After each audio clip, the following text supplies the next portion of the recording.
नमस्कार दोस्तों, मेरा नाम है अभिषेक चौधरी। ज्ञान नीति टू और सक्सेस यूट्यूब चैनल पे आपका स्वागत है। आज कंप्यूटर के इस लेक्चर में हम देखेंगे ऑपरेटिंग सिस्टम के बारे में डिटेल से जानेंगे।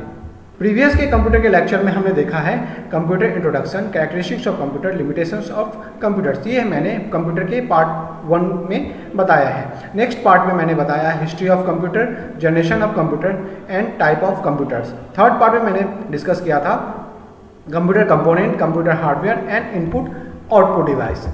और फोर्थ पार्ट में मैंने डिस्कस किया था कंप्यूटर मेमोरी। तो ये वीडियो ज़रूर आप देखेगा प्लेलिस्ट में जाके, जिससे कि आपको इन टॉपिक का डिटेल नॉलेज हो जाएगा। अब हम जानेंगे कंप्यूटर ऑपरेटिंग सिस्टम के बारे में।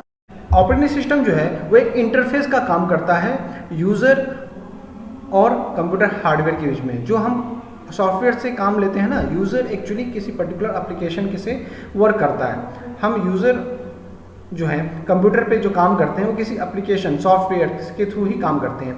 तो हम उससे इंटरेक्ट करके अपना सारा काम इंस्ट्रक्शन देते हैं। तो वो इंस्ट्रक्शन जाता है पहले ऑपरेटिंग सिस्टम के पास। वो ऑपरेटिंग सिस्टम इंस्ट्रक्शन जो देता है लो लेवल लैंग्वेज में, वो हार्डवेयर को प्रोवाइड करता है। वो हार्डवेयर वो पर्टिकुलर वर्क को कंप्लीट करके ऑपरेटिंग सिस्टम को देता है। ऑपरेटिंग सिस्टम उसको एप्लीकेशन को प्रोवाइड करता है, फिर आउटपुट के रूप में यूज़र को प्रोवाइड होता है। तो ऑपरेटिंग सिस्टम जो है एक्चुअल में कहा जाए तो एक इंटरफेस का काम करता है between software and computer hardware के बीच में, और कहा जाए यूज़र एंड कंप्यूटर हार्डवेयर के बीच में ऑपरेटिंग सिस्टम एक इंटरफेस का काम करता है। एक्चुअली हम यूजर्स जो हैं डायरेक्ट मशीन पे काम नहीं कर सकते हैं। मशीन को इंस्ट्रक्शन हम डायरेक्ट नहीं दे सकते हैं। हम किस फॉर्म में देंगे? बाइनरी फॉर्म में देंगे 0-1, क्योंकि कंप्यूटर जो भी समझता है वो 0-1 के फॉर्म में जो इंस्ट्रक्शन जाते हैं उसको समझता है। तो वो बहुत टफ हो जाता है मशीन लैंग्वेज में प्रोग्राम करना या फिर कोई भी इंस्ट्रक्शन देना मशीन को। तो हम वो इंस्ट्रक्शन किसी सॉफ्टवेयर को देते हैं जो एक ह्यूमन बीइंग को अंडरस्टैंडेबल होता है ईजिली, और वही एप्लीकेशन जो है ऑपरेटिंग सिस्टम को इंस्ट्रक्शन कैरी फॉरवर्ड करता है, और फिर ऑपरेटिंग सिस्टम उसी पर्टिकुलर इंस्ट्रक्शन को मशीन लेवल लैंग्वेज में चेंज करके हार्डवेयर को कैरी फॉरवर्ड करता है। ये एक स्मॉल पिक्चर है जो मैंने आपको अभी बताया। आइए एप्लीकेशन सॉफ्टवेयर और अदर सॉफ्टवेयर जो होते हैं उसके बारे में भी शॉर्ट इंट्रोडक्शन हम देखते हैं। देखिए, कंप्यूटर के जो सॉफ्टवेयर होते हैं ना, वो एक्चुअली सेट ऑफ प्रोग्राम्स होते हैं। कंप्यूटर के जितने भी सॉफ्टवेयर्स हैं, जो भी हम कंप्यूटर में काम करते हैं, वो सॉफ्टवेयर के यूज़ करके ही करते हैं। तो सॉफ्टवेयर क्या होता है? वो सेट ऑफ प्रोग्राम्स होते हैं, उसके अंदर प्रोग्राम्स ही लिखे होते हैं। जो प्रोग्राम्स होते हैं ना, उसी प्रोग्राम जो हम कंप्यूटर में प्रोग्राम्स लिखते हैं, जो सेट ऑफ प्रोग्राम्स होते हैं ना, उसी को हम सॉफ्टवेयर कहते हैं। Software is a set of program which is design to perform a well defined functions. ठीक है, a program is a sequence of instruction written to solve a particular problem. किसी पर्टिकुलर प्रोग्राम के लिए हम जो computer को instructions देते हैं, जितने भी इंस्ट्रक्शंस हम देते हैं, वो एक सेट ऑफ इंस्ट्रक्शन जितने होते हैं उसको हम प्रोग्राम कहते हैं, और जो सेट ऑफ प्रोग्राम्स होते हैं उसको हम सॉफ्टवेयर कहते हैं। तो उसी सॉफ्टवेयर के यूज़ से हम कंप्यूटर में अपना कोई भी काम करवाते हैं कंप्यूटर से। There are 2 type of software, 2 type के सॉफ्टवेयर होते हैं, सिस्टम सॉफ्टवेयर, एक एप्लीकेशन सॉफ्टवेयर। एप्लीकेशन सॉफ्टवेयर मैंने आपको बताया ऑपरेटिंग सिस्टम से इंटरेक्ट करता है। सिस्टम सॉफ्टवेयर वो भी ऑपरेटिंग सिस्टम से ही इंटरेक्ट करता है। एक्चुअली सारे सॉफ्टवेयर जो होते हैं ना, वो ऑपरेटिंग सिस्टम से इंटरेक्ट करते हैं। तो आइए देखते हैं सिस्टम सॉफ्टवेयर क्या है, एप्लीकेशन सॉफ्टवेयर क्या है। System software, the system software is a collection of programs design to operate, control and extended the processing capability of the computer itself. मतलब जो भी सिस्टम सॉफ्टवेयर होते हैं, जो सिस्टम से रिलेटेड सॉफ्टवेयर, जैसे विंडो या ऑपरेटिंग सिस्टम को हम सिस्टम सॉफ्टवेयर भी कहते हैं। सिस्टम सॉफ्टवेयर, लाइनक्स, विंडो, ये क्या होता है कि हम जो भी काम करते हैं कंप्यूटर के अंदर, जो भी हम काम करते हैं वो सॉफ्टवेयर की हेल्प से ही होता है। तो उसमें सिस्टम सॉफ्टवेयर क्या करता है, जो भी प्रोग्राम होते हैं वो डिज़ाइन होते हैं, वो कंप्यूटर को ऑपरेट करने के लिए, उनको कंट्रोल करने के लिए, जो भी प्रोसेसिंग हम करते हैं उसकी कैपेबिलिटी वो इंक्रीज कर देता है, हम इजीली यूज़ कर सकते हैं। System software generally prepared by the computer manufacturers, जो भी होते हैं ना मैन्युफैक्चरर, वो अपने कंप्यूटर के लिए एक ऑपरेटिंग सिस्टम डिज़ाइन करता है, मतलब सिस्टम सॉफ्टवेयर डिज़ाइन करता है। जैसे कि विंडो जो है माइक्रोसॉफ्ट डिज़ाइन करती है, और लाइनक्स जो है वो एक ओपन है, आप इसको लेके खुद से अपना ऑपरेटिंग सिस्टम डिजाइन कर सकते हैं। The software product comprise two program written in low level language. जो ऑपरेटिंग सिस्टम होते हैं ना, सिस्टम वो लो लेवल लैंग्वेज में लिखे होते हैं, क्योंकि वो डायरेक्ट मशीन से इंटरेक्ट करता है, इसलिए उनको लो लेवल में लिखना पड़ता है। System software serve as the interface between the hardware and end user. ये जरूर याद रखिएगा, system software interact between the hardware and user. जो इंड यूजर मतलब जो यूजर है, कंप्यूटर का जो यूजर है, उसको इंड यूजर कहा जाता है बेसिकली। तो वो इंड यूजर और हार्डवेयर के बीच में जो इंटरफेस का काम करता है वो सिस्टम सॉफ्टवेयर होता है, मतलब वो ऑपरेटिंग सिस्टम होता है जो इंटरफेस का काम करता है। ये जरूर ध्यान रखिएगा। Some example of the system software और operating system like compiler, interpreter, assembler. ये ऑपरेटिंग सिस्टम के अंदर जो सिस्टम सॉफ्टवेयर होते हैं ना, उसको कंपाइलर भी कहते हैं, इंटरफेस भी कहते हैं, असेंबलर भी कहते हैं, जो विंडोज़ के अंदर, लाइनक्स के अंदर ये सारे सिस्टम सॉफ्टवेयर्स रहते हैं। ठीक है, here is the list of the some most prominent feature of the system software. System software के जो फीचर्स हैं ना वो एक बार देख लीजिए। क्लोज ऑफ द सिस्टम, ये सिस्टम के बहुत नज़दीक होता है, मतलब ये लो लेवल में ही डिजाइन किया रहता है। फास्ट टू स्पीड, इसकी स्पीड बहुत हाई होती है कंप्यूटर पे वर्क करने के लिए। डिफिकल्ट टू डिज़ाइन, बहुत ही डिफिकल्ट होता है क्योंकि ये मशीन लैंग्वेज में डिज़ाइन होता है। ये सारा जो है ना मशीन लैंग्वेज में ही डिज़ाइन होता है, ये मशीन लैंग्वेज में डिज़ाइन करना पड़ता है, इसलिए डिफिकल्ट होता है डिज़ाइन करना। डिफिकल्ट टू अंडरस्टैंड के लिए भी डिफिकल्ट होता है, हम इजीली इसको समझ सकते हैं क्योंकि 0-1 के फॉर्म में ही रहता है मशीन लेवल लैंग्वेज में। लेस इंटरेक्टिव, ये बहुत कम इंटरेक्ट, हम यूजर इससे डायरेक्ट इंटरेक्ट नहीं करते हैं। स्मॉलर इन साइज, इसका साइज़ बहुत कम होता है। डिफिकल्ट टू मैनिपुलेट, इसको चेंज करना, अपडेट करना बहुत ही डिफिकल्ट होता है। Generally written in low level language में बताया ना, 0-1 के फॉर्म में इसको लिखा जाता है लो लेवल लैंग्वेज में, इसलिए ये बहुत ही डिफिकल्ट होता है।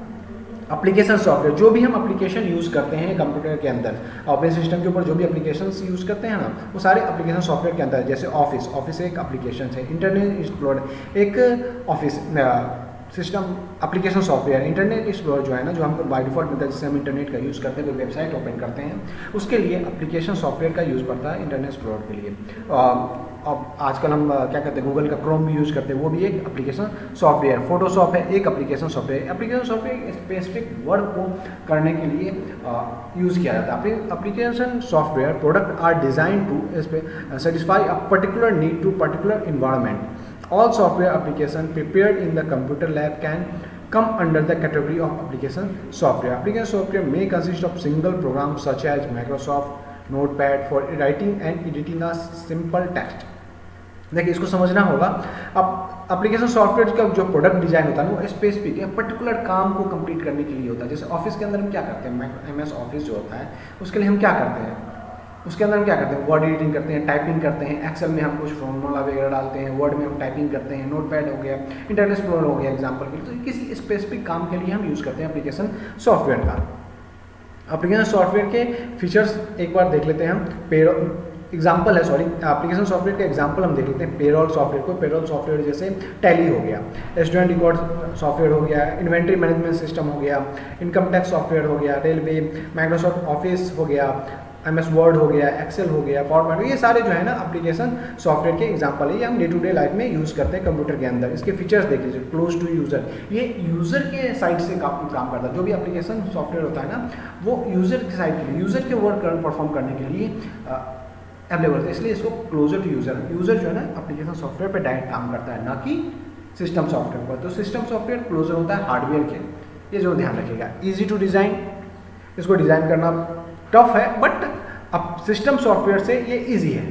ठीक है, मोर इंटरेक्टिव, ये बहुत ज़्यादा इंटरेक्टिव। वर्ड देख लीजिए, MS वर्ड है, कितना इंटरेक्टिव है, एक क्लिक पे सारा काम हो जाता है। इसकी स्पीड थोड़ी स्लो होती है, किसके कंपेरेटिवली, सिस्टम सॉफ्टवेयर के comparatively. Generally written in high level language, ये हाई लेवल लैंग्वेज में लिखा जाता है, जैसे C++ हो गया, जावा हो गया, ये सब लैंग्वेज यूज़ करके इसको लिखा जाता है। ईजी टू अंडरस्टैंड, ये ईजिली अंडरस्टैंड है, मतलब आप देखें वर्ड में काम करना कितना ईजी है, एक्सेल में काम करना कितना ईजी है। बस एक छोटा सा ट्रेनिंग लीजिए और इसका पे काम करना स्टार्ट कीजिए। Easy to manipulate and user, इसको आप इजीली चेंज करके देखते हैं। वर्ड में कितना MS वर्ड जो है, ऑफिस जो है, उसका कितना मतलब चेंज होता था वर्जन इजीली, तो ये ईजी टू मैनिपुलेट यूज़ है। बिगर इन साइज और रिक्वायर्ड लार्ज स्टोरेज स्पेस बहुत ज़्यादा ये लेता है। तो ये देखिए, एक छोटा सा जानकारी हमारे पास सिस्टम सॉफ्टवेयर, एप्लीकेशन सॉफ्टवेयर का हो गया। कुछ सॉफ्टवेयर होते हैं जैसे यूटिलिटी सॉफ्टवेयर्स होते हैं, जो किसी पर्टिकुलर काम को परफॉर्म करने के लिए ही बनाए जाते हैं, जो सिस्टम्स में रहते हैं पहले से। जैसे application software that assist OS to carry out certain specialized tasks are called utility software। जो कुछ स्पेशलाइज्ड टास्क होते हैं ना, जो अपने सिस्टम में रहते हैं, उनको हम यूटिलिटी सॉफ्टवेयर करते हैं। जैसे कि आप इस यूटिलिटी सॉफ्टवेयर का हो गया फाइल मैनेजमेंट सिस्टम हो गया, कंपेरिजन टूल्स हो गया, डिस्क क्लीनिंग के लिए हम यूज़ करते हैं, डिस्क डिस्प्लेमेंट करने के लिए, बैकअप रखने के लिए, ये सब जो हम यूज़ करते हैं ना, इसको यूटिलिटी सॉफ्टवेयर कहा जाता है। जैसे antivirus, a virus can be defined as, जैसे एंटीवायरस हो गया, ये भी यूटिलिटी सॉफ्टवेयर है। एंटीवायरस, जो वायरस को हटाने के लिए हम यूज़ करते हैं। अगर कोई कंप्यूटर हम एंटीवायरस नहीं रखें और वायरस का अटैक हो गया तो हमारा डाटा लॉसेज वगैरह होते हैं, तो उसके लिए हम एंटीवायरस यूज़ करते हैं। एंटीवायरस एक यूटिलिटी सॉफ्टवेयर, ये एप्लीकेशन सॉफ्टवेयर नहीं है, ये सिस्टम सॉफ्टवेयर नहीं है, ध्यान रखिएगा। एंटीवायरस एक यूटिलिटी सॉफ्टवेयर है। A virus can be defined as a malicious program that attach itself to a host program and make multiple copies to itself, slow down, corrupting and destroying the system. Virus क्या करता है, हमारे system में आता है, अपने आप को वो मल्टीप्लाई करता है अपना प्रेजेंस को कंप्यूटर के अंदर, जिससे क्या होता है कि वो मल्टीपल कॉपीज अपना बना के रख लेता है, कंप्यूटर में बहुत ज़्यादा स्पेस ले लेता है, जिसके कारण हमारा कंप्यूटर स्लो डाउन हो जाता है, फाइल्स हमारे करप्ट होने स्टार्ट होते हैं, डिस्ट्रॉय करना शुरू करता है वो सिस्टम को धीरे धीरे। तो ये वायरस का काम है। तो एंटीवायरस क्या करता है, software that assist the OS in providing virus free environment to the user is called antivirus. जो वायरस जो होता है वो सॉफ्टवेयर में हम इंस्टॉल करते हैं, किस लिए इंस्टॉल करते हैं कि वायरस हमारे सिस्टम को ना ही इफेक्ट कर सके। Antivirus scan the system for any virus and it detected get rid of it by deleting और isolating it. It can detect many type of virus like root virus, Trojan virus, worm virus, spyware, etc. जो antivirus के capability पे depend करता है कि किस type के virus को वो पकड़ सकता है। तो एंटीवायरस में इन सारे वायरसेस को पकड़ने के लिए अलग अलग वायरस एंटीवायरस जो होते हैं उनको कैपेबिलिटी रहती है। तो हमारा मेन मकसद ये है कि एंटीवायरस एक यूटिलिटी सॉफ्टवेयर है जो वायरस को हमारे कंप्यूटर को इन्फेक्ट करने से रोकने की कोशिश करता है। नेक्स्ट है देखिए file management tools. File management tool, जो फाइल हम कॉपी करते हैं ना, फोल्डर बना के उसके अंदर फाइल्स रखते हैं, तो ये यूटिलिटी सॉफ्टवेयर होता है। यूटिलिटी सॉफ्टवेयर का यूज़ करके ही हम ये करते हैं। As you know, file management is an important function of operating system and all data in instructions are stored in a computer in the form of files. Utility software provide regular files management tasks like browsing, searching, update, preview, etc.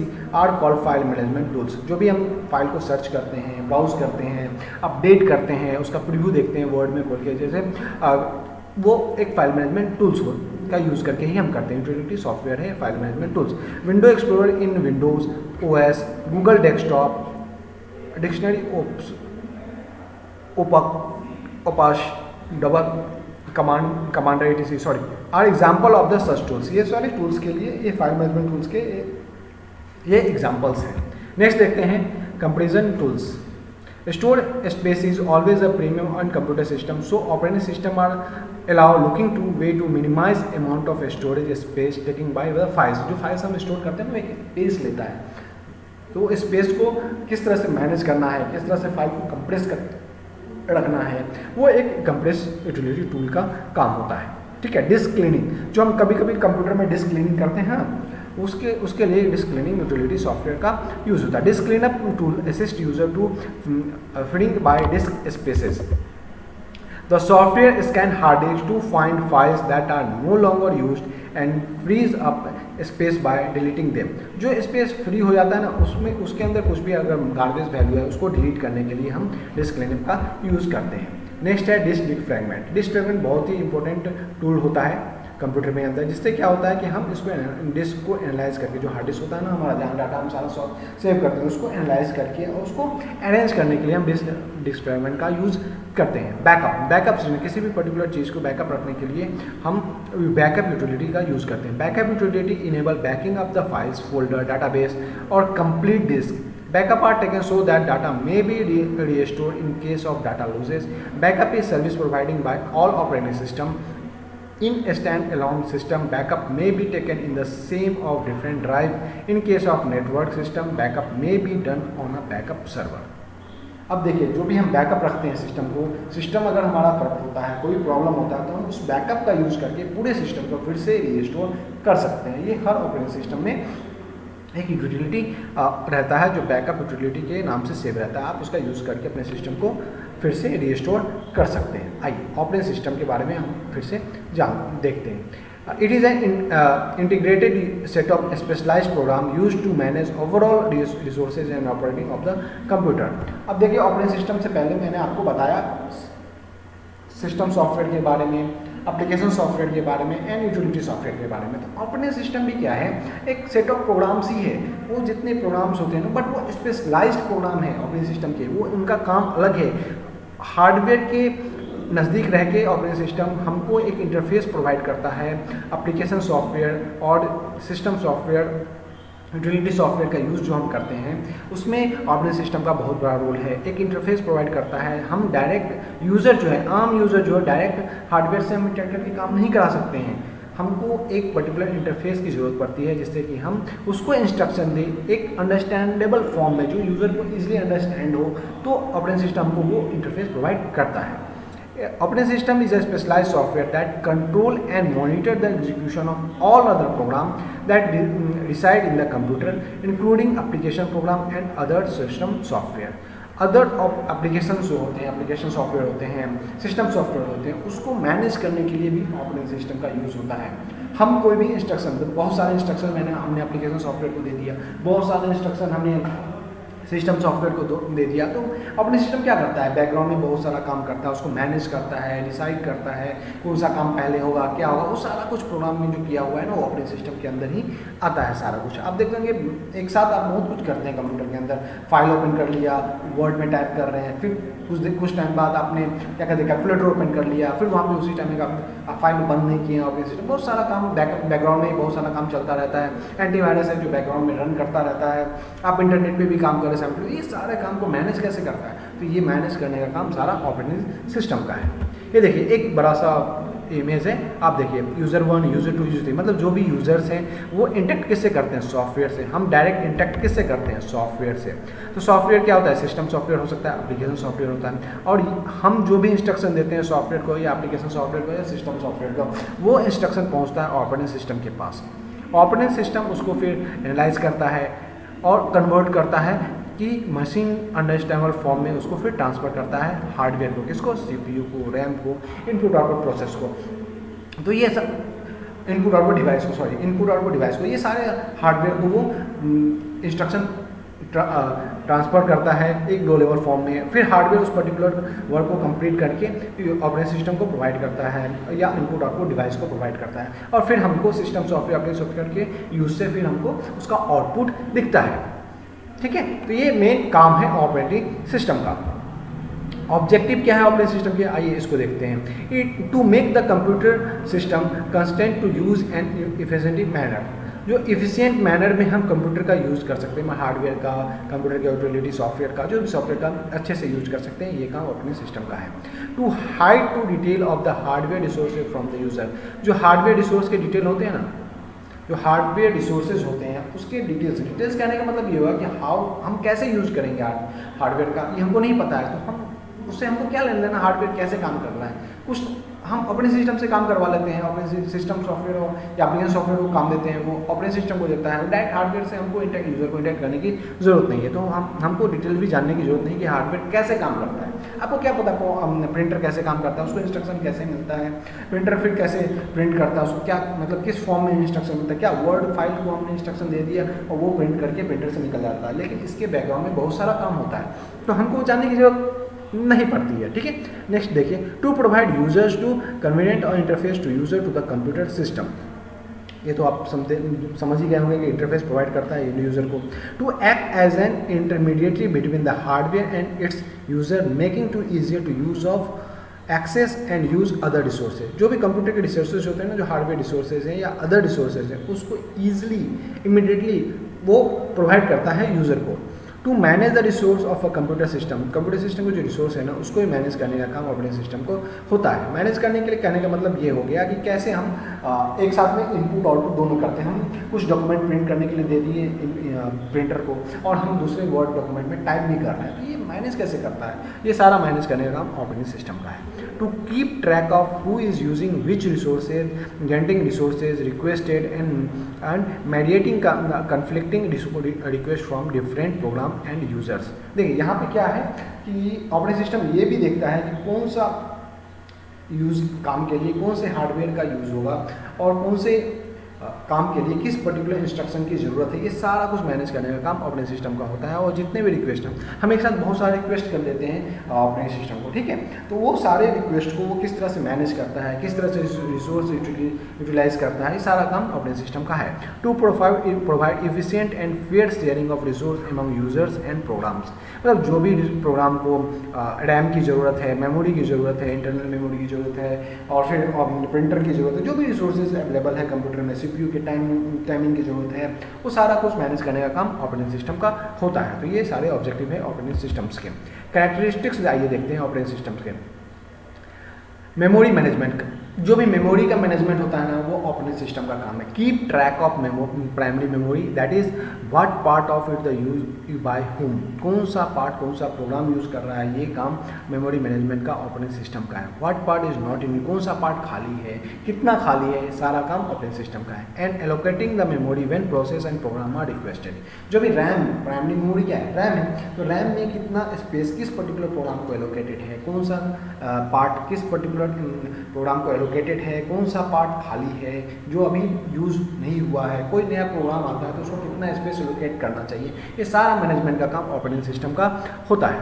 Process management, allocating the process CPU to a process and delocating the process when it is no longer required। मतलब कोई भी process, मान लीजिए हमने word open किया, word में हम type कर रहे हैं, तो वर्ड के लिए CPU का कितना टाइम, ओपन करने के लिए CPU टाइमिंग, या फिर किसी पर्टिकुलर दूसरे डॉक्यूमेंट पे टाइप करते हैं हम, तो उस पर्टिकुलर प्रोसेस में जो भी प्रोसेस देते हैं उसका मैनेजमेंट पे सारा ऑपरेटिंग सिस्टम का काम है। Device management, keep track of all devices, this is also called as input output controller that decide which process get the device when and for how much time। ये बहुत ही important है क्योंकि device management, जो hardware होते हैं वो input output device समझ लीजिए आप, क्या कहते हैं, मॉनिटर हो गया, प्रिंटर हो गया, हार्ड ड्राइव हो गया, स्टोरेज डिवाइस हो गया, सारे डिवाइस का मैनेजमेंट जो है ना ऑपरेटिंग सिस्टम करता है, और ये ट्रैक करता है कि कितना पर्टिकुलर प्रोसेस को कितना पर्टिकुलर टाइम चाहिए, वो सारा कुछ मैनेज करता है operating system. Characteristics of operating system, file management, next है फाइल मैनेजमेंट। फाइल मैनेजमेंट, जो भी हम फाइल वगैरह करते हैं, allocating the and deallocating the resources and dedicate whom get the resources. File management में आप ये समझ लीजिए किसी कोई फाइल आपने बनाया, उसको सेव करना है, तो अब उसको सेव करना है तो किस पर्टिकुलर लोकेशन में जाके सेव होगा, हार्ड डिस्क में, अगर परमानेंट सेव कर रहा है तो हार्ड डिस्क में सेव होगा, किस पर्टिकुलर लोकेशन पे होगा। अब उस फाइल का किसी पर्टिकुलर प्रोग्राम में हम यूज़ कर रहे हैं तो किसी रिसोर्स के लिए कैसे यूटिलाइज होगा, वो सारा काम ऑपरेटिंग सिस्टम करता है। Security, prevent unauthorised access to program and data by mean of password and other similar techniques. जैसे हम अपने सिस्टम पासवर्ड चेक करती है, तो जब भी हम सिस्टम ओपन करते हैं तो हम पासवर्ड पूछते हैं, तो ये सिक्योरिटी प्रोवाइड किसके थ्रू होता है, अपने सिस्टम के through. Job accounting, keep track of time and resource used by the various jobs and और यूजर्स।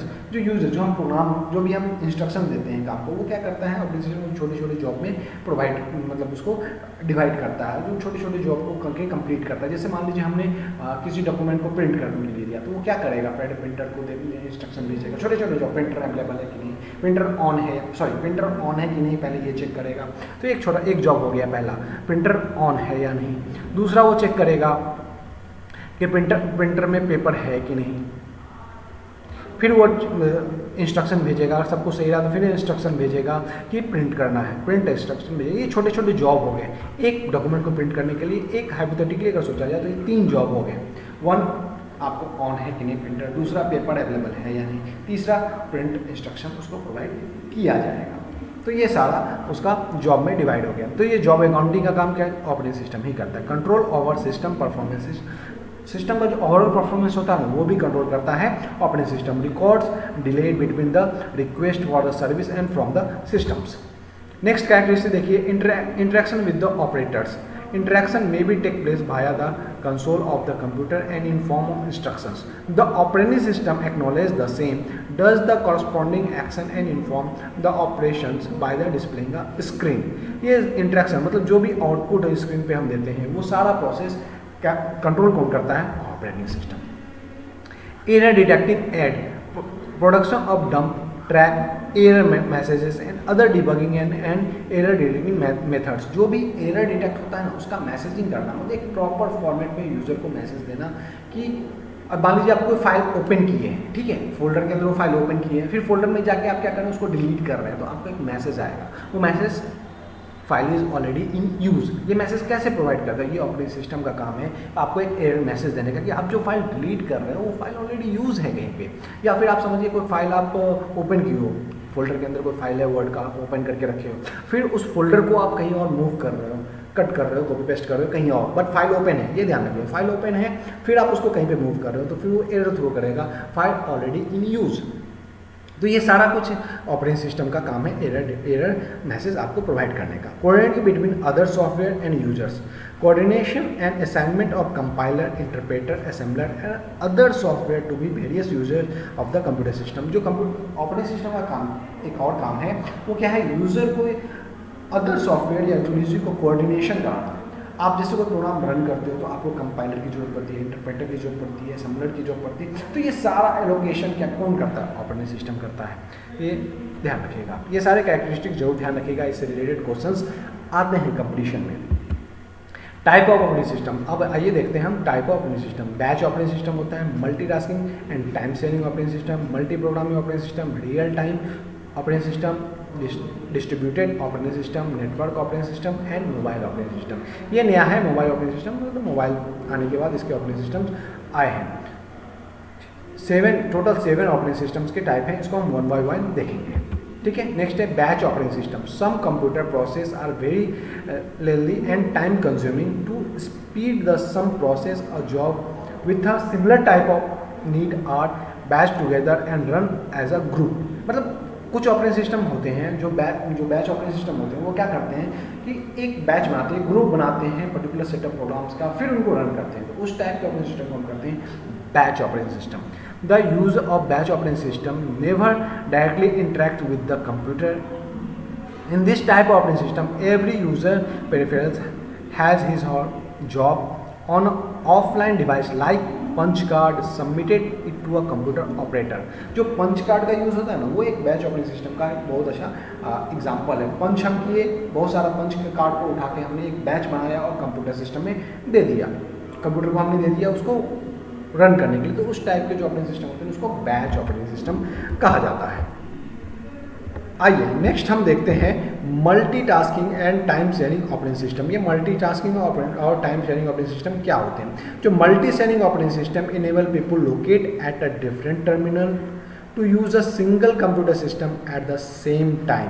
मतलब क्या होता है, एक बहुत नेटवर्किंग में आप देखे होंगे, अगर आपको ध्यान होगा तो, कि बहुत सारा कंप्यूटर है बट सर्वर एक ही है, एक ही सर्वर से बहुत सारे कंप्यूटर जुड़े हुए। कंप्यूटर जुड़ने का मतलब नोड जुड़े हुए, सिर्फ मॉनिटर और कीबोर्ड है बट सिस्टम एक ही है। तो उस टाइम पे क्या होता है, टाइम शेयरिंग होता है, मल्टीटास्किंग एंड टाइम शेयरिंग होता है।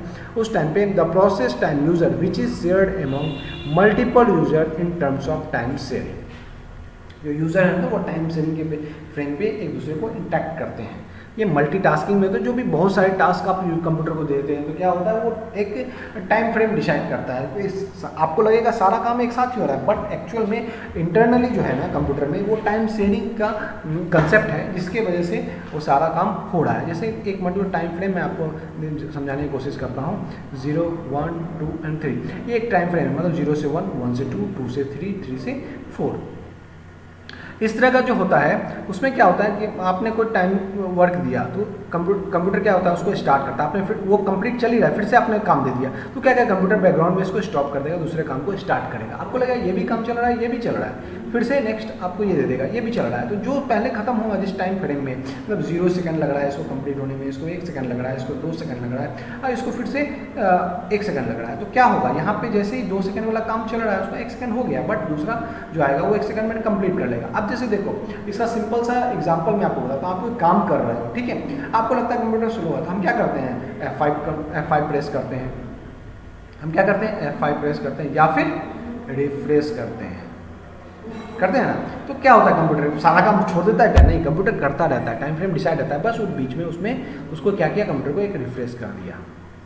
F5 दबा दो या माउस से राइट क्लिक करके आप रिफ्रेश बटन दबा दो, तो क्या होता है वो रिफ्रेश भी हो जाता है। रिफ्रेश कम टाइम लेता है तो आपको लगता है कि रिफ्रेश पहले हो गया, ठीक है, बैकग्राउंड में और भी काम चल रहा है। तो ये एग्जांपल है multitasking and time sharing operating system को समझने का। रियल टाइम ऑपरेटिंग सिस्टम और real time operating system interval to process and respond to input is very small. Example military software system, space software system and real time OS example है इसके, बहुत ही बेल example है military software और space software.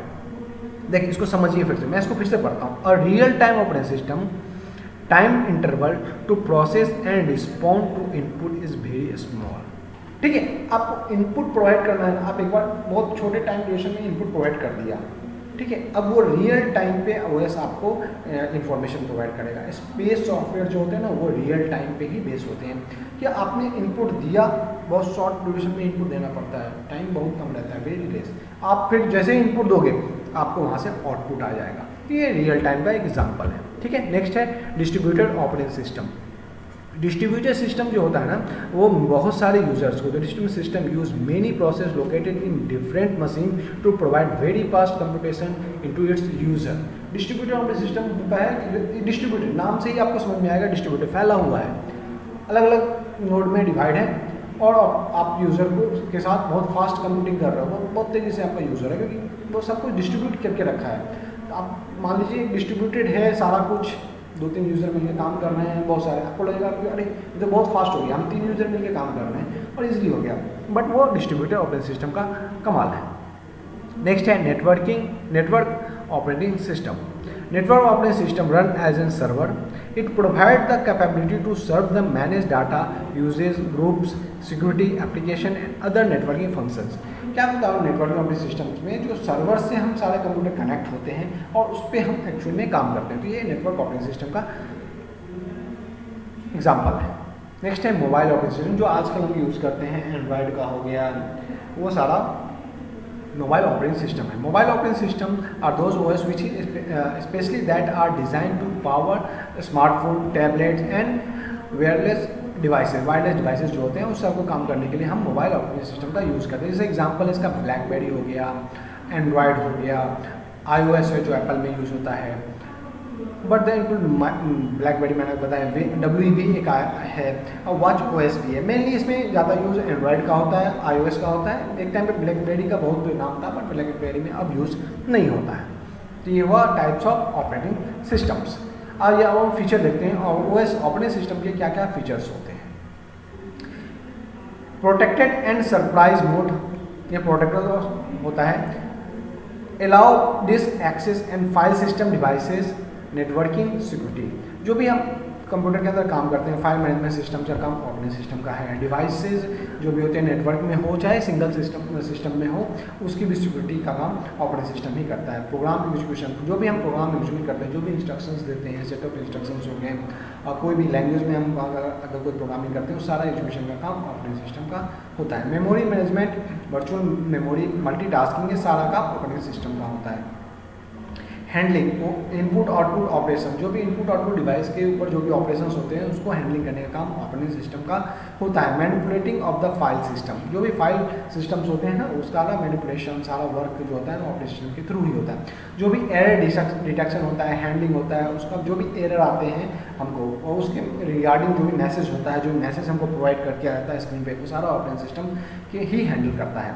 Resource allocation, कोई particular resource को allocate करना है, टाइमिंग एलोकेट करना है, CPU टाइम हो गया, मेमोरी हो गया, इनपुट आउटपुट डिवाइस एलोकेट करना है, वो सारा काम रिसोर्स एलोकेशन का ऑपरेटिंग सिस्टम का है। इन्फॉर्मेशन एंड रिसोर्स प्रोटेक्शन, जो भी इन्फॉर्मेशन ट्रैवल हो रहा है, मान लीजिए हम बहुत सारा काम कर रहे हैं, 3-4 तरह के काम कर रहे हैं कंप्यूटर के अंदर, बट पर्टिकुलर रिसोर्स को ही एक काम जाना चाहिए, इन्फॉर्मेशन जाना चाहिए, वो सिग्नल जाना चाहिए, तो ये काम ऑपरेटिंग सिस्टम का होता है। ये पिक्चर तो मैंने आपको समझाया था, user, application, operating system and hardware का। अब आइए देखते हैं advantage of operating system. Operating system के क्या क्या एडवांटेज है। Allow you to hide details of hardware by creating an abstraction, जो हार्डवेयर के डिटेल्स होते हैं उसको हमको हाइड करके, हमको जो काम होता है हार्डवेयर से वो करके ऑपरेटिंग सिस्टम प्रोवाइड करता है। Easy to use with GUI। GUI का फुल फॉर्म क्या है? Graphical user interface. ये जो ध्यान रखें, graphical user interface, graphical user interface, ठीक है, ग्राफिकल यूजर इंटरफेस, ये जो ध्यान रखिएगा। तो जो GUI फॉर्म के ऑपरेटिंग सिस्टम होते हैं ना बहुत ही इजी टू यूज़ हो जाता है। जैसे अभी हम यूज़ करते हैं विंडोज़, वो एक GUI ऑपरेटिंग सिस्टम का एग्जांपल है।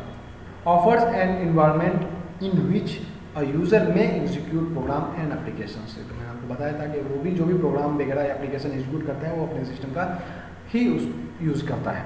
The operating system must make sure that the computer system convenient to use, मतलब ईजी टू यूज़ और कन्वीनियंट टू यूज़ जो यूज़र के लिए होता है वो ऑपरेटिंग सिस्टम का ही कमाल है। ऑपरेटिंग सिस्टम के यूज़ से ही हमको कंप्यूटर सिस्टम जो है ना ईजिली हम हैंडल कर पाते हैं। नेक्स्ट है operating system act as an intermediatory among applications and the hardware component. Operating system intermediate का काम करता है, वो तो आप इंटरफेस में मैंने आपको बताया था, एप्लीकेशंस और हार्डवेयर के बीच में। It provide the computer system resources which easy to use format. Act as an intermediate between the hardware and software. ये हार्डवेयर सॉफ्टवेयर के बीच में ऑपरेटिंग सिस्टम रहता है, तो सॉफ्टवेयर का जो भी काम होता है वो ऑपरेटिंग सिस्टम के थ्रू हार्डवेयर से होता है। कर्नल एक बहुत ही इंपॉर्टेंट पार्ट है, कर्नल जो ऑपरेटिंग सिस्टम में होता है, इसके बिना हम ऑपरेटिंग सिस्टम का यूज़ नहीं कर पाएंगे। तो आइए जानते हैं कर्नल क्या है। The kernel is the central component of a computer operating system. ये सेंट्रल कंपोनेंट है। इसका जॉब क्या है? The only job perform by the kernel is to manage the communication between the software and the hardware. जो communication होता है ना software और हार्डवेयर के बीच में, कोई भी इंस्ट्रक्शन हम देते हैं वो सिस्टम सॉफ्टवेयर या एप्लीकेशन सॉफ्टवेयर में जाता है, वो ऑपरेटिंग सिस्टम को देता है। ऑपरेटिंग सिस्टम उस इंस्ट्रक्शंस को कर्नल के थ्रू ही हार्डवेयर को प्रोवाइड करता है, ठीक है। और हार्डवेयर जो भी आउटपुट या जो भी सिग्नल या जो भी इंस्ट्रक्शंस वापस यूज़र को देना चाहता है, तो वो भी कर्नल के थ्रू ही ऑपरेटिंग सिस्टम के पास आता है, फिर वो यूज़र के पास आता है। तो कर्नल का मेन काम है कम्युनिकेशन करने का। वो कम्युनिकेशन कराता है हार्डवेयर का और सॉफ्टवेयर का आपस में, ठीक है। नेक्स्ट है the kernel is at the nuclear of a computer. It makes the communication between the hardware and the software possible. ये एक प्रोवाइड करता है कम्युनिकेशन बिटवीन हार्डवेयर और सॉफ्टवेयर के बीच में, और ये इंश्योर करता है कि कम्युनिकेशन होना चाहिए प्रॉपर मैनर में हार्डवेयर एंड सॉफ्टवेयर के बीच में। आप ये कह सकते हो हार्डवेयर और ऑपरेटिंग सिस्टम के बीच में, ठीक है। While the kernel is the inner most part of the system, a shell is the outer most one. बस सेल भी एक पार्ट है, वो सेल एक्चुअली कर्नल का ही पार्ट है। आइए नेक्स्ट देखते हैं feature of kernels. Low level scheduling of process, inter process communication, process synchronisation और कॉन्टेक्स्ट स्विचिंग। मतलब ये सारा काम कर्नल करता है, ठीक है। लो लेवल शेड्यूलिंग, जो भी शेड्यूलिंग का काम होता है, कोई भी इंस्ट्रक्शंस अगर हम प्रोवाइड करें उसको शेड्यूल करना है। शेड्यूल करना मतलब कौन सा इंस्ट्रक्शन कब होगा, कब हार्डवेयर को इसके बारे में सिग्नल दिया जाएगा किसी हार्डवेयर को, तो ये सारा काम कर्नल का होता है। इंटर प्रोसेस कम्युनिकेशन, जो इंटर प्रोसेस कम्युनिकेशन होता है ना, कोई प्रोसेस हमने दिया है, हमने P1 प्रोसेस अगर कंप्यूटर को दिया है करने के लिए, तो उस प्रोसेस को जो इंटर प्रोसेस कम्युनिकेशन होता है बस के थ्रू हार्डवेयर के पास पहुँचता है, जो भी इंस्ट्रक्शन सारा काम कर्नल का होता है। प्रोसेस सिंक्रोनाइजेशन, जो भी प्रोसेस होते हैं, जैसे हमने एक P प्रोसेस दिया कंप्यूटर को, तो P1, P2, P3, मान लीजिए 3 अलग अलग छोटे छोटे प्रोसेस में उसको डिवाइड किया ऑपरेटिंग सिस्टम ने। तो कर्नल इसका सिंक्रोनाइजेशन जो होता है, किस तरीके से कौन काम करेगा, किस रिसोर्स को किसको प्रोवाइड किया जाएगा। जैसे मान लीजिए आपने एक वर्ड खोला, ओपन किया और उसको प्रिंट का आपने इंस्ट्रक्शन दिया, तो अब कर्नल क्या करेगा, पहले चेक करेगा। पहला काम उसका P1 का काम क्या है, और कि डॉक्यूमेंट जो हमने प्रिंट का दिया है उसके लिए प्रिंटर अवेलेबल है या नहीं, वो चेक करेगा। पहले ये चेक हो जाएगा, फिर P2 पे जाएगा कि डॉक्यूमेंट का प्रिंट का जो कमांड दिया हुआ है वो अब लो लेवल में प्रिंटर के पास पहुंचना चाहिए, ठीक है। प्रिंटर के पास पहुंचेगा, इसी में ही वो चेक करेगा कि पेपर अवेलेबल है या नहीं। तो अब देखिए, एक प्रोसेस प्रिंट प्रोसेस करने के लिए मिनिमम 3 प्रोसेस हो गया, फिर चौथा प्रोसेस आएगा प्रिंट का, या प्रिंट कीजिए, आप सब कुछ ओके है, आप प्रिंट कीजिए। तो ये 4 प्रोसेस को सिंक्रोनाइज कैसे करेगा, ये सारा काम process synchronisation kernel, operating system के अंदर जो कर्नल होता है उसका होता है। देखिए इसमें सिंक्रोनाइजेशन इसलिए मैं कह रहा हूँ कि अगर मान लीजिए P4 जो है प्रिंट का कमांड जो है वो पहले अगर दे दिया, आप प्रिंटर ऑन ही नहीं है, तो कमांड तो चला गया प्रिंट का, बट वो प्रिंट करेगा नहीं क्योंकि ऑन नहीं है, इसीलिए वो पहले चेक करेगा। मान लीजिए पेपर नहीं है, फिर भी प्रिंट का command they they, printer on है, प्रिंटर अवेलेबल है, यूज़ में नहीं है, और कॉपी नहीं है पर प्रिंटर में, मतलब पेपर नहीं है प्रिंटर में, अब क्या होगा, प्रिंट का कमांड दे दो, प्रिंट करेगा ही नहीं, तो क्या करेगा, एरर थ्रो करेगा। तो एरर देने के लिए भी जो प्रोसेस होता है ना, उसका सारा सिंक्रोनाइजेशन कर्नल के थ्रू होता है ऑपरेटिंग सिस्टम के अंदर, ठीक है। ये लेक्चर था दोस्तों ऑपरेटिंग सिस्टम्स का, सिस्टम सॉफ्टवेयर, एप्लीकेशन सॉफ्टवेयर, ये तीनों मैंने यहाँ पे आपको डिटेल में डिस्कस किया। आज के लिए इतना ही, थैंक यू। वीडियो अच्छी लगे तो लाइक कीजिए, कमेंट कीजिए एंड शेयर कीजिए। कोई भी क्वेश्चन इससे रिलेटेड हो या प्रीवियस लेक्चर से रिलेटेड हो तो आप कमेंट करके पूछ सकते हैं। ज्ञान निधि टुवर्ड्स सक्सेस यूट्यूब चैनल को सब्सक्राइब कीजिए, बेल आइकन को जोर दबाइएगा जिससे कि आपको नए वीडियो का नोटिफिकेशन मिल जाए। Thank you.